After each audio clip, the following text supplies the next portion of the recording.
Thank you for joining us for our alumni webinar series. I am Amy McCarthy, the Alumni Relations Coordinator in the Fundraising and Alumni team here at York St John University. Today I am hosting this webinar as part of the York St John Alumni series, Alumni Journeys, Creativity, Careers and Community. Before I introduce today's speaker, there are a few housekeeping matters. We will be hosting a Q&A at the end of the talk. The questions have been prepared in advance, but if you have any questions you would like to ask the speaker, please email alumni@yorksj.ac.uk and we will pass on your questions. There is also an auto transcript appearing during the talk for increased accessibility.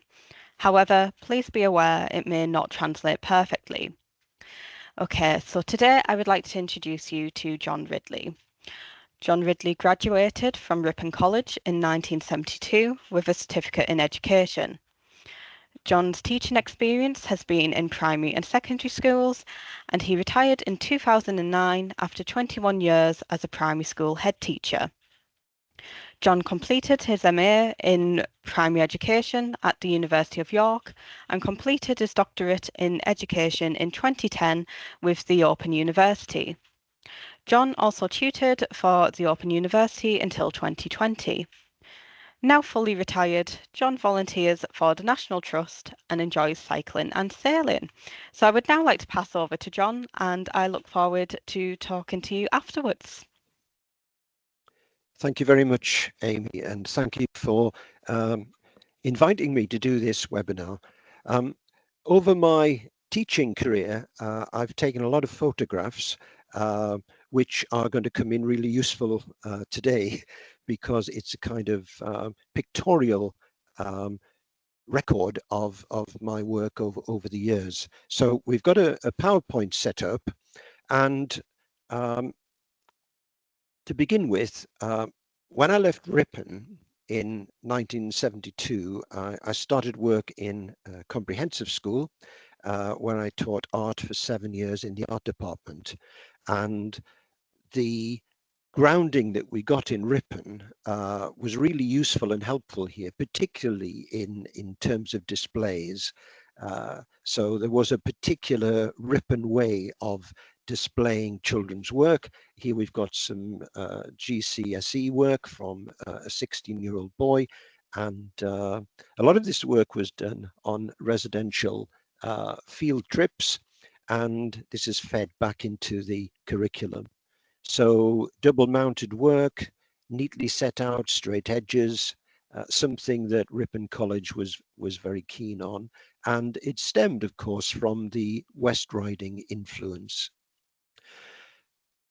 My art room had got pottery facilities, which was wonderful. It had a kiln, it had throwing wheels, and it had storage space for pottery models. And this is a range of work based on carol singers, completed by four children, probably about 13 or 14. I've included these shoes from the 1970s, fired clay, painted and varnished. A particular project that one young lad did. And all of that work that I did in secondary school over 7 years at a specialist level, particularly in pottery, was really, really useful when I came to move to primary education after 7 years. So I moved into a primary school in Northallerton. I was there for 4 terms, and then was very fortunate to get a deputy headship in Catterick Village. And in Catterick Village, our pottery created a lot of interest with BBC Schools TV. And here we've got a film crew filming the program Look and Look Again, showing the work that our children did, particularly with a local history link. They looked really, really closely at the village through photographs, through sketches, They looked at the cottages, they made cardboard models, and they also made some pottery models. And remember, these children were just 10 and 11, and we looked at the census documents so we could see who lived in these particular houses. So the children were amazed when they found that some of their ancestors were actually living in the village in the 1860s. We looked at 1861, 71, and 81.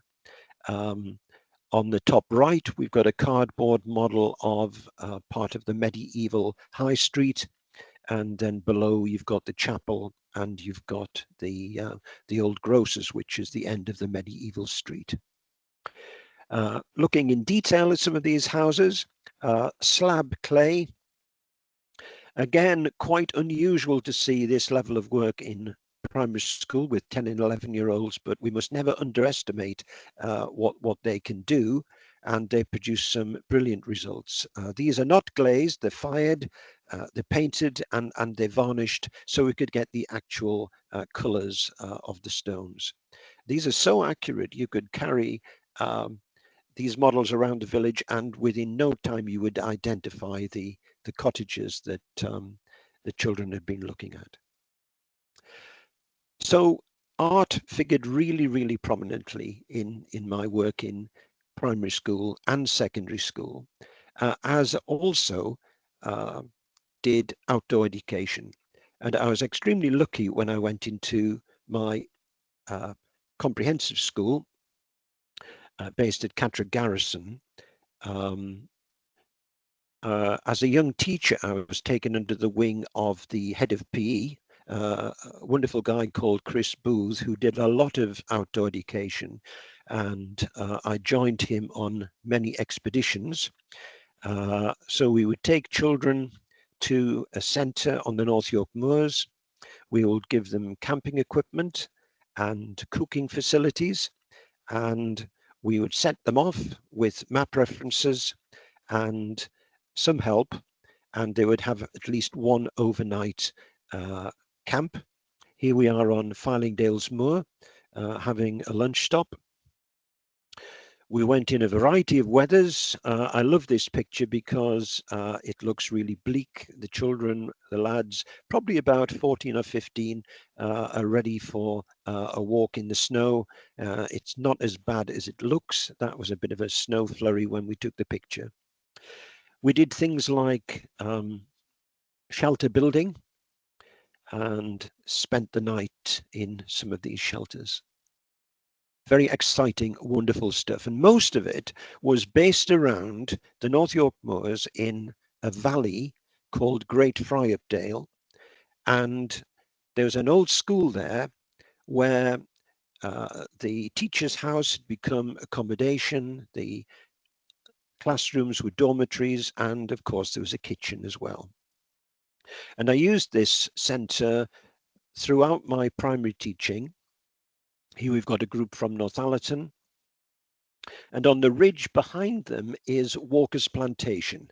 And in October, with sleeping bags, down-filled sleeping bags and plastic bags, and all the necessary safety equipment, this particular group spent the night under the stars in the plantation you can see on the top left of the horizon. 6:30 in the morning, waking up after sleeping on bracken and ready for another day. How this little girl on the left managed to look so neat and tidy at 6:30 in the morning, I'm not quite sure. I think she must have had a hairbrush tucked away in a sleeping bag.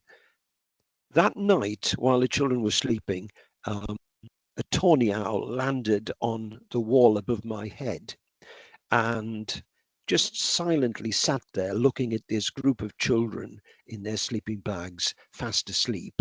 And I knew from that minute that we had tawny owls in the plantation. So the next thing we did was to show the children what owl pellets looked like. And we explained that the owl swallows its prey whole, perhaps a small mammal, and that it digests what it can, but it also wraps up neatly and coughs out the bones in the fur. And when we got back to school, we soaked owl pellets, and each one of these particular displays has got the bones. If you look at the bottom right and go second in, that is an enormous amount of bones for one pellet. So on the white card, you've got the fur, and on the black card, you've got the bones. And this is a close-up of one pellet. Again, never underestimate how able 10 and 11-year-olds are. If you were a PhD student studying the diet of the tawny owl on the North York moors, then this is exactly what you would do. So from the contents of this pellet, you can tell that this owl has eaten a variety of small mammals. You can see the leg bones along the top, and you can see some jaws on the left in the center, and the odd rib, some vertebrae on the right. And at the bottom of the picture, you can see the exoskeleton of a black beetle. And that shows us that owls, tawny owls, can eat a variety of things. We even found bats' wings in with the pellets as well. So our children knew exactly what tawny owls ate. So we've had art, we've had links with outdoor education, but we've also got a multicultural area that was very significant. Now, this occurred during my primary teaching.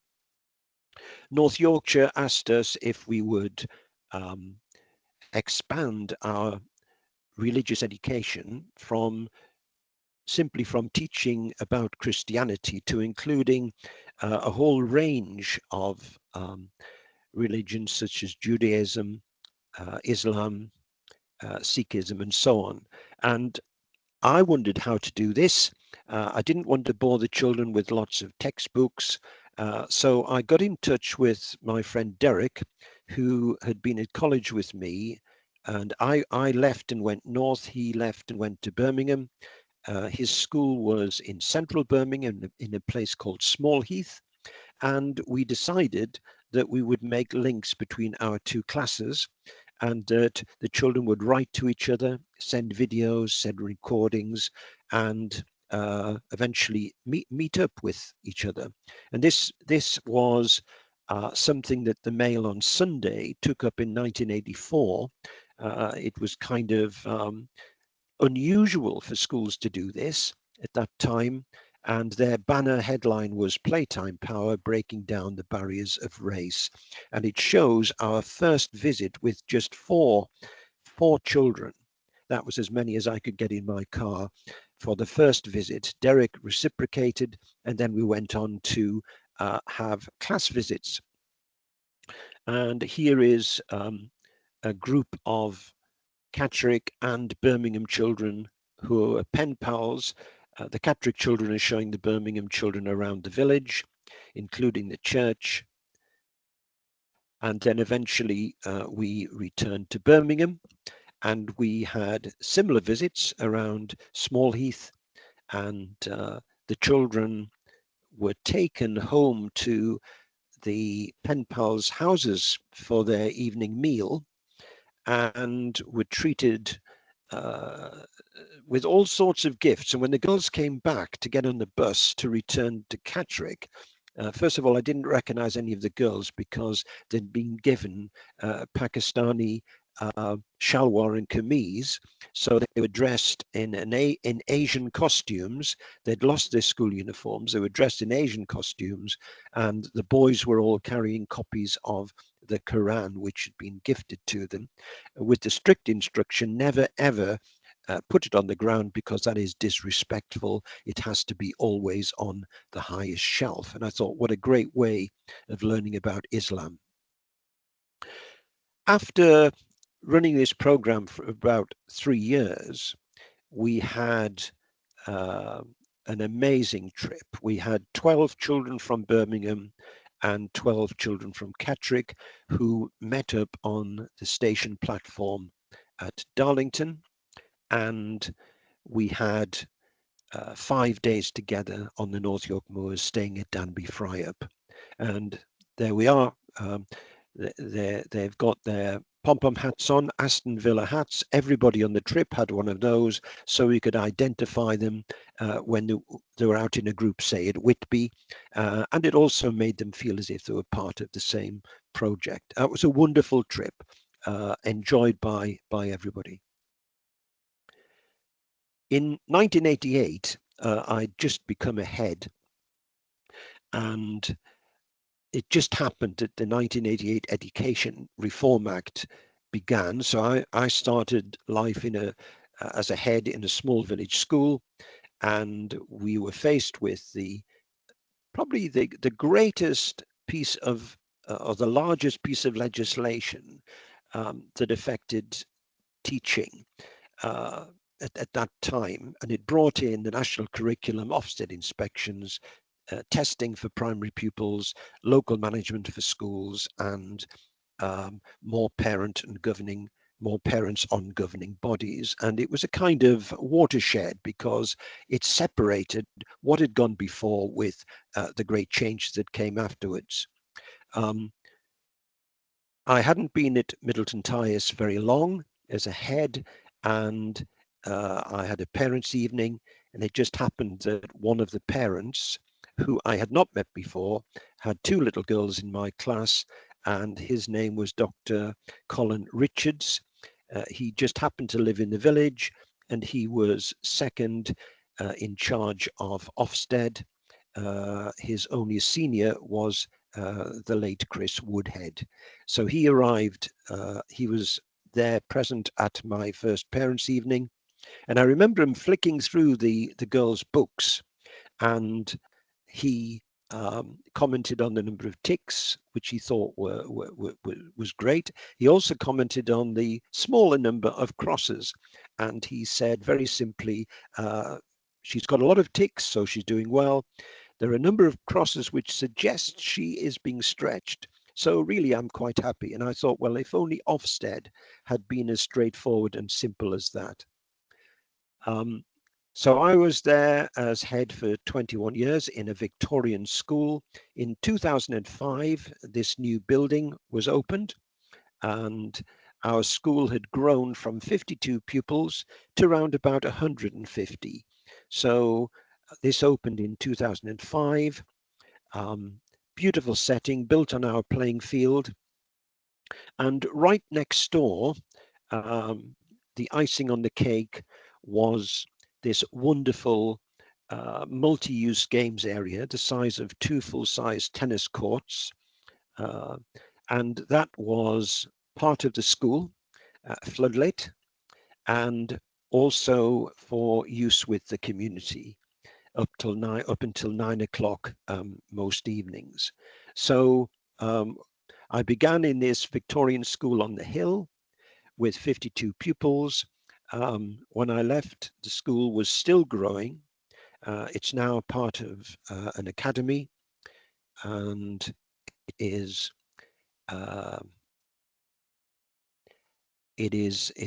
well a school that is well attended, and it is growing in numbers and is well established. So that's my teaching. Further research and practitioner research was also an important element, and I'll just sort of skim through this. But not everybody gets the opportunity to do further study.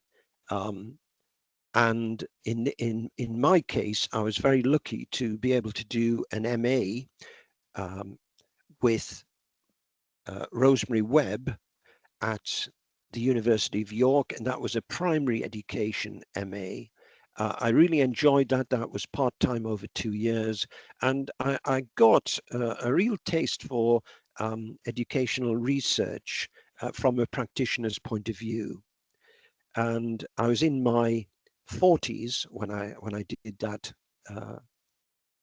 degree, And I was in my 50s when I got the opportunity to do a doctorate with the Open University, and that was funded and sponsored by the National College for School Leadership. So I was very privileged to be funded completely for free. My MA was funded through the school and as part of my personal development, and of course the doctorate by the National College. And of course the fact that they were funding me and that I had to write a report at the end really kind of helped to keep me on track, because it was over a number of years, and obviously you get high points and low points. And the thing that kept me going was the fact that this vast amount of money had been given to me to pay for this course.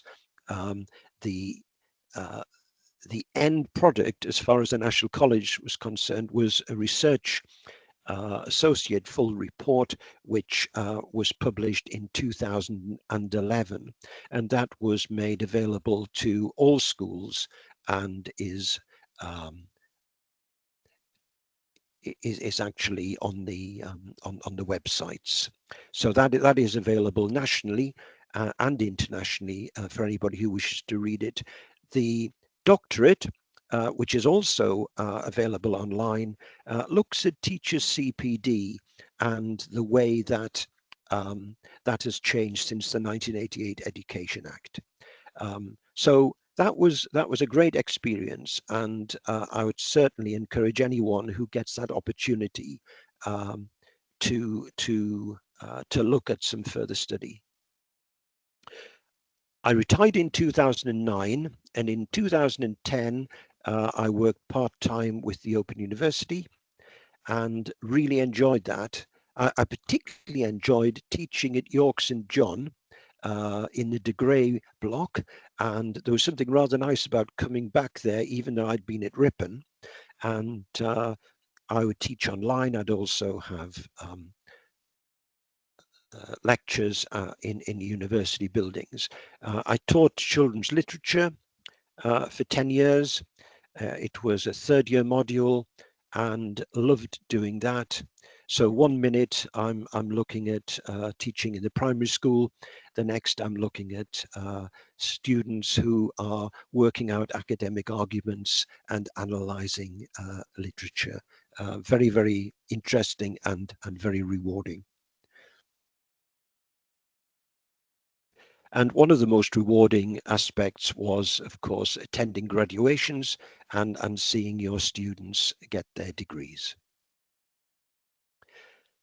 Thank you. That's a bit of a whistle-stop tour of what I've been doing in the last 40 odd years. And I'm going to hand back now to Amy. Thank you very much. Thank you, John. That was an incredible presentation, and it is amazing to see how much you have done over the course of your career in the broad range of work you've done across primary school, secondary, and university level. We are now going to start with a Q&A portion of this webinar. And John, I would like to start with asking you some career-based questions, and then we will go into more alumni-based questions towards the end. A question I have for you, John, is how did your certificate in education at Ripon College prepare you for the early stages of your teaching career? Okay, thanks, Amy. Well, it was probably more directed at primary teaching. The course that I did was kind of middle school, sort of 9 to 14. It didn't really prepare me for secondary school teaching, and I had a fairly steep learning curve when I went into a comprehensive school. But it did prepare me in terms of preparing work, presenting work, and I think the whole kind of West Riding ethos that was embodied in Ripon College helped certainly with, you know, displaying work and organizing classrooms. Amazing. To sort of extend on that and to think a bit more about your time at Ripon College, was there any relevant aspects of your course that you think really helped you build your skills for teaching? Yeah, I think the lessons in pottery. I mean, I did pottery at Ripon for 2 years, and you could see that reflected in my photographs over the period that I've taught. But I was very lucky to have an amazing tutor at Ripon who's called Victor Preem, and Victor Preem was Latvian, a wonderful guy. He became a studio potter, and his work was recognized at a high level and exhibited. And we had the delight of working with Victor, on a daily basis. So some of that must have rubbed off a little bit, but a lot of techniques that were taught, to do with firing and glazing, which you probably wouldn't get in a normal primary PGCE course. This was sort of specialist learning, and that helped me both in secondary and primary. And very often I was asked to lead primary workshops in North Yorkshire. And I couldn't have done that without my skills that I'd picked up at Ripon. No, that's brilliant, and it's amazing to hear about how important Ripon College was to the beginning of your career as well. I found it really interesting in your talk, actually, about you making links with Derek, who you went to Ripon College with. Is that correct? And Yes, then that's right. yes, and it's amazing to see that you both stayed in contact after completing your courses, and despite working in different areas of the UK, being able to link your two classes and um, bring your students with the students in Birmingham, I think was really incredible. My question, sort of linked to that, is what lessons did you learn working in a village school? Because that is very different to working in, say, a city. And I think that kind of question draws back to your experience, I suppose, of working with the children in Birmingham and your children in Catterick. Yeah, part of the Birmingham project was to do with enriching the experience of children in the village school, children who probably wouldn't normally meet children from other ethnic groups until they are much older. So we wanted to give them that experience. Um, it is really interesting working in a small kind of family type village school. Um, there are certain aspects which are pretty tricky sometimes. That is balancing the curriculum. If you've got a class of children with 3 year groups in, or possibly, as I had 1 year, 4 year groups in the class, then you've really got to be quite inventive about how you deliver the curriculum to children who, are between 8 and 11, and how they work together. And again, that's something which village heads and village teachers do all the time. And they seem to make it work, and the children generally do incredibly well. Um, I think Ripon was useful because it was situated in part of Yorkshire where it was surrounded by village primary schools.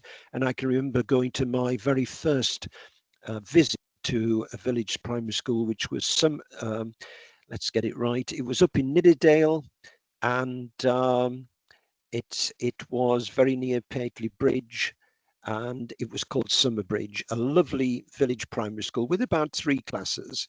And I think when I visited that first school in 1969, something clicked, and I think that was where I decided I was going to make my future.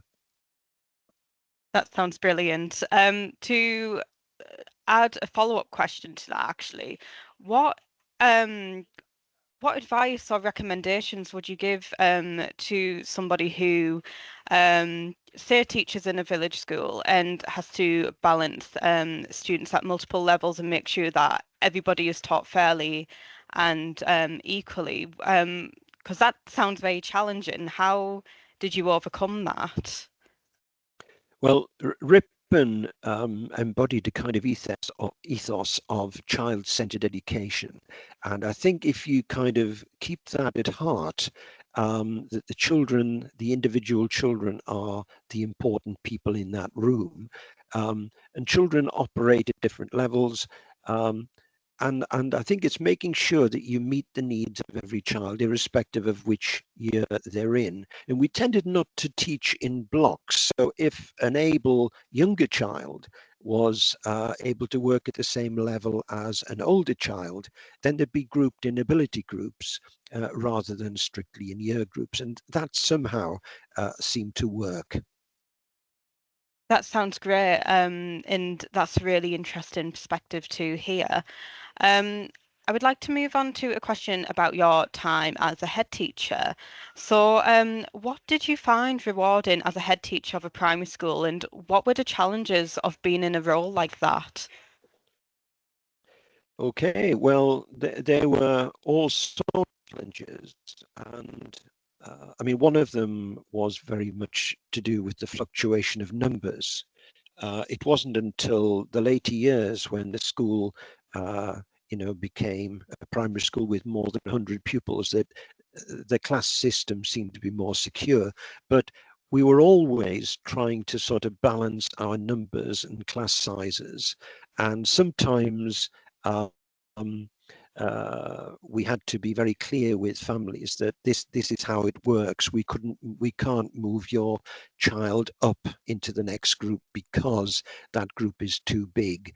And there was this general understanding that we were trying very hard to do the best that we could with the numbers that we had. But we did have kind of at one point fluctuation of class sizes and the class makeup as well. But probably from 2005 onwards, when the new school was opened, we had clearly defined classes with no more than two age groups in each one.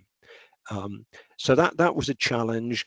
What I think is really rewarding is seeing the children making progress, meeting parents who are happy with that progress, uh, putting on productions.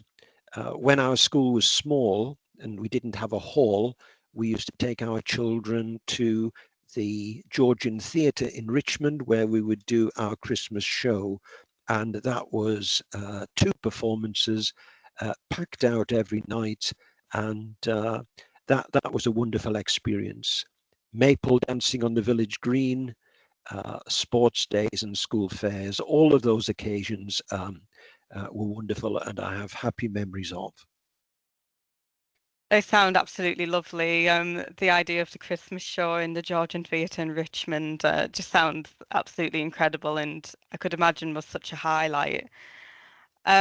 So to ask you another question, I would like to ask, could you tell us more about the transition from primary school teaching to lecturing, and how did your career teaching children influence your teaching methods with adults? Because you've got such a broad range of experience at such different levels of teaching. It'd be very interesting to hear more.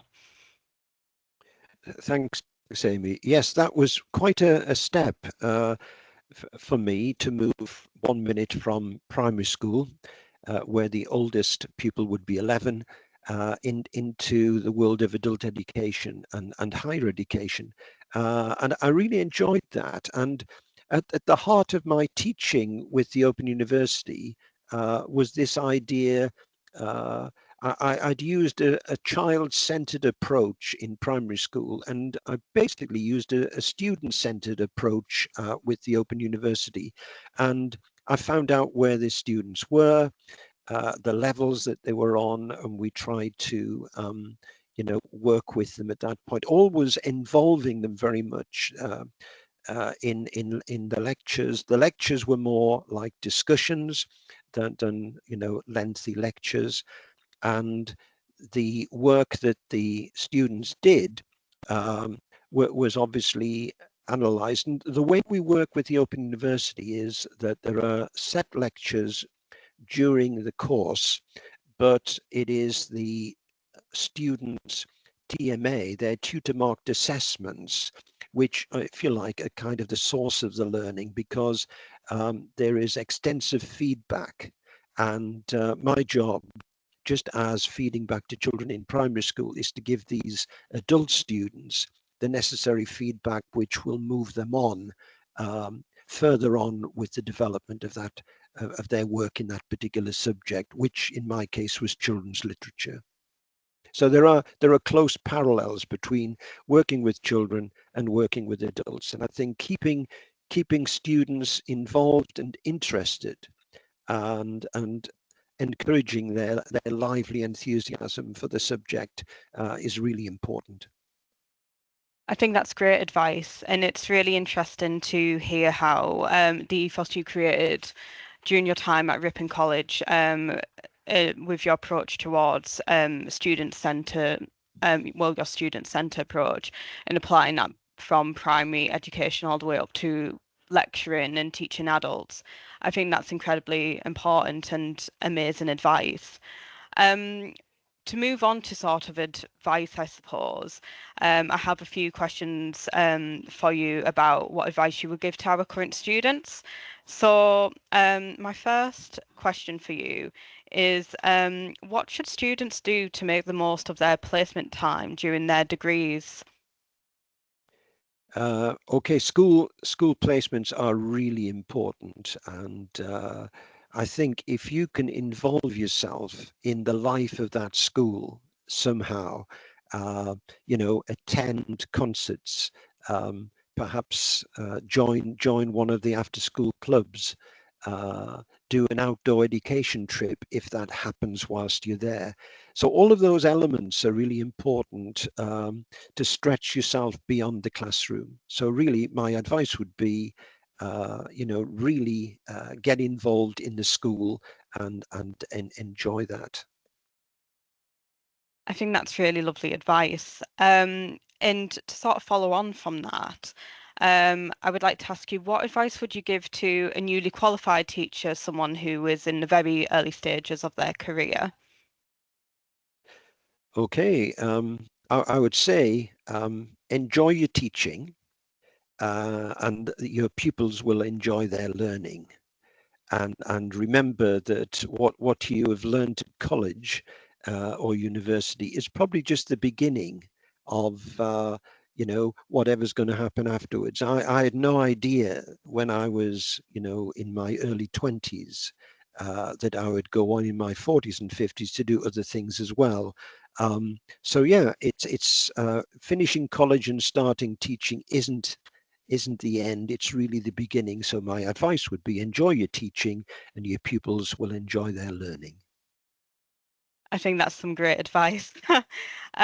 So we are coming slightly towards the end of the webinar now. So I have just a few more questions for you, John, which are relating a little bit more to your time at Ripon College. So and your career as well. So my first question is, what's the single best piece of advice you have been given by somebody during your career journey? That could be while you're at Ripon, or it could be any point during your career, I suppose. Okay, so looking for some general advice that would span across a whole career. My advice would be have a support group. Teaching can be great, but it can also be very, very difficult and incredibly stressful. And sometimes you need a group of friends, a group of colleagues, not necessarily from the school where you're working, but a group of close friends who you can confide in and who will offer you support. So I would say having a support group or access to a support group is good advice. I think that's some really good advice, and I think that's important not only for our teachers, but everybody who is currently studying. I think that's very, very solid advice. Another question I have for you in your certificate in education, is there anything that you now would say to your current, sorry, let me repeat that. I'll cut this bit out because it also got a little bit loud in here. Okay, so another question I have for you, John, is what do you wish you could say to your younger self when they were completing their certificate in education? Oh, right. Good question, Amy. What I would probably say would be college may seem to be the end of your studying, but it's really just the beginning. So, you know, you've done your 3 years, your 4 years at college, university, but you continue to learn. It's kind of links with probably you would call it lifelong learning. But in my case, learning continued, and I was privileged to be in a position where I could enjoy that, and I would certainly recommend it. So college seems to be the end of studying, but it's really just the beginning. I think that's a really positive outlook to have as well. I think it can be so daunting when you get towards the end of your time studying, as there's so many options available to you, but to know that that idea of lifelong learning, I think, is very important. So I have one more question for you, John, before we conclude this webinar. And it's a very classic alumni question that we love to ask people. And that is, what is your favourite memory, or what are your favourite memories of your time at Ripon College? Well, so many to choose from. I really enjoyed Ripon. It was 3 very special years. And probably my greatest memory is, apart from the studying and the enjoyment in particularly the art department, but it was making lifelong friends. And it's interesting that there were only 24 men admitted in 1969. This is making history. It had been an all-ladies college up until that point. And in 1969, they were brave enough to let 24 men in, of which I was one. And we are still friends together. And we still meet up at least once a year in Leeds for lunch and an afternoon. Still talk about Ripon, still talk about the same stories, and that itself creates lasting memories. So I do value that very much. The friendships that were made over those 3 years. I think that's lovely and an absolutely perfect way to end this webinar. So I would like to thank you again, John, for your time that you have given us and for this incredible presentation and question and answer session. And I would like to thank everybody who's watching for taking the time to listen to John's story and career journey. And if you have any questions for John, please email alumni@yorkesj.ac.uk and we will make sure to pass on those questions to John. So thank you once again, John. Thank you very much, Amy.